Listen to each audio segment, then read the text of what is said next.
let's look at an issue that can kind of spoil a tanda. That's if we have an uncomfortable embrace. What are the kinds of things that can happen? So followers, we've all had that leader that brought you in a whole lot closer than you were wanting, right? How do we handle this, Sergeant? So I can actually take what I need. I can ask for what I need. Hopefully I can do it non-verbally, with just squirming to get where we can still be in close embrace, but I've freed up this arm that's not crushing me into my partner and inhibiting my movements. And we really need to do this. This is not just because we feel uncomfortable, but we cannot dance over our own axis if we are constantly being crushed into the embrace and off of the axis. Really hard. Right, so this is not just a, I need to claim my own space. This is also, you need to claim your own ability to be able to dance over your own feet and your own axis.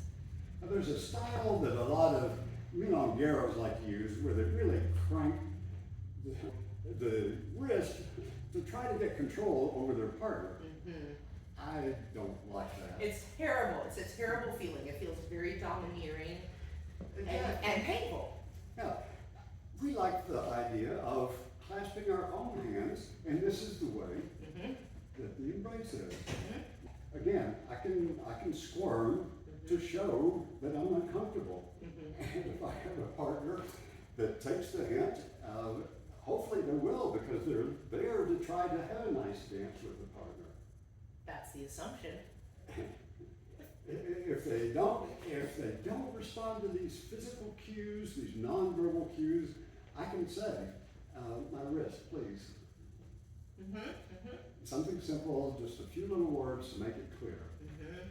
Remember, followers, you never have to just put up with something for an entire tanda. There are ways of, like Arjun said, owning your own space, asking for what you need. Do not be afraid to do it.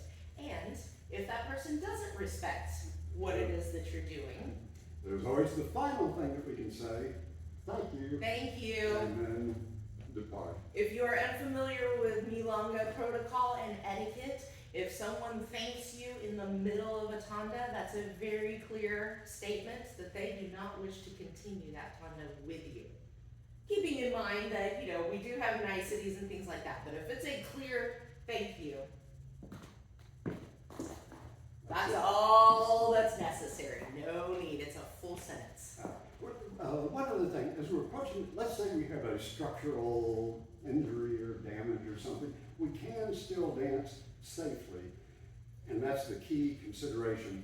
If I've got something that an unaware or careless partner forgets that's going to injure me, we shouldn't be exposing ourselves to that.